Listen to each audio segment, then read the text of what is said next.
amwelike zo zo amen amen zo amwelike zo Amen. Amen. So, amwelike zo. zo zo amwelike zo zo amen. L'histoire de cette chanson, on est contacté par la Fédération ivoirienne de football pour écrire une chanson pour les éléphants, chanter l'hymne.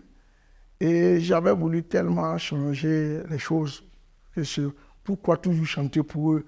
Est-ce qu'eux-mêmes ne peuvent pas se rendre hommage à travers une chanson? Donc j'ai demandé à la fédération de faire chanter les joueurs. J'ai dit, je vais écrire les paroles, je vais écrire les mélodies, je vais donner tous les thèmes, et puis chaque joueur va venir, on va placer. Et on arrive à Paris avec Blé Olivier, qui était l'arrangeur. On fait toute la musique, je fais toute la chanson, et dans la chanson, on dit, à tel endroit, c'est Eboué qui va chanter, à tel endroit, c'est Tiéné, à tel endroit, c'est Zokora, à tel endroit, c'est Didier Drogba. Et ce jour-là, comment on appelle, les éléphants jouaient contre, je crois, la Roumanie en France. Donc, juste après le match, on les a mis dans un bus. J'ai même convaincu Idriss Diallo, à l'époque, qui est coordonné pour le club, Idriss et Malik Toué. Je leur ai dit, venez, même si on va faire des sandwichs, ils vont manger. Parce que si vous allez au restaurant, connaissant les joueurs, ils vont dire qu'ils sont fatigués, ils vont pas. Donc, faites l'effort de venir avec eux, on va leur donner des sandwichs là. Et le bus arrive, ils descendent. Je passe derrière le studio, je leur dis, voilà comment la chanson est chantée, voilà les parties. Mais au moment où il dit P, il n'y a personne pour chanter. Tout mon plan est bougé, tout le monde a peur. Donc celui qui était le plus dégourdi, c'était Eboué. Donc il dit, Eboué, toi, tu vas chanter la partie, comment on appelle, elle est pas soudain, tu vas faire ça. Donc, Eboué dit, bon, donc on garde cette partie. Tiéné, lui, il va commencer.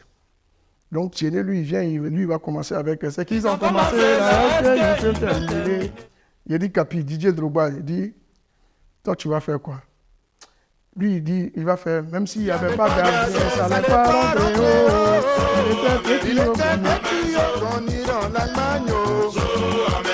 Donc chacun choisit sa partie, il passe derrière le studio et il chante.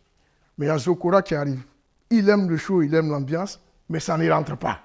Zokora fait, ça ne rentre pas. Zokora fait, ça ne rentre pas. Il dit, bon, frère, tu es fort dans le ballon, hein. Mais à faire des chansons, là, ça va être compliqué. Je crois que Zokora et moi, ça va faire au moins 2 ans qu'on ne s'est pas parlé à cause de cette histoire. Mais bon, après, il a compris pourquoi je disais ça. J'étais un peu exigeant. Et donc, c'est pourquoi on ne l'a pas vu. Mais dans le clip, il a joué vraiment un rôle.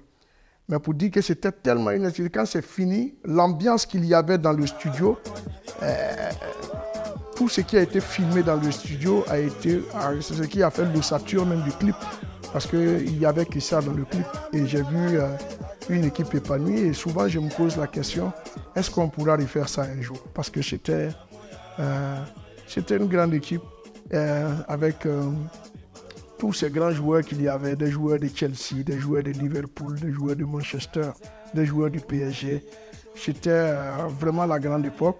Et j'espère qu'avec cette nouvelle équipe qui est en train de naître, on aura aussi l'occasion, même si ce n'est pas avec Magic System, de faire une autre chanson comme ça. Parce que quand les joueurs même s'impliquent, la musique permet aux gens de fêter. Donc ça aussi, c'était une anecdote.